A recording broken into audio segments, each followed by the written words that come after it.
هذه الابيات موجهه لخالد بن عايض بن حمود الرداني الجعيد، وهي تعبر عما بالنفس. من يبى الرفقه يخاوي له جعيد، مثل ابن عايض ويبشر بالسعد. لا بتنتش فيك باليوم الشديد، ورجلهم مطموخ يوفي بالوعد.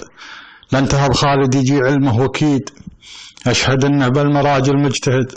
الحمية الساقته يم العميد، وقال لو تبغى نجل قايد بعد. وحقق الله ما يشاء وما يريد، وانجلت عني همومي والنكد. محمد بن ذعار بن مغيرق العصيمي.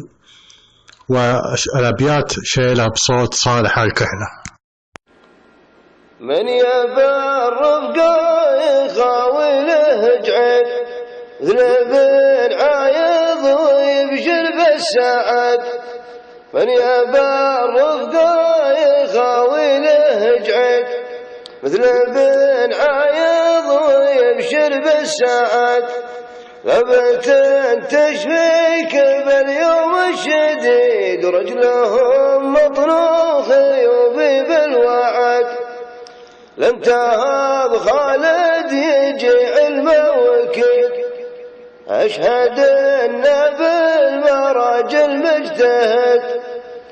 الحمية ساقها يم العميد، قال لو تبغي نجل قايد بعد. حقق الله ما يشاء وما يريد، انجلت عني همومي والنكد.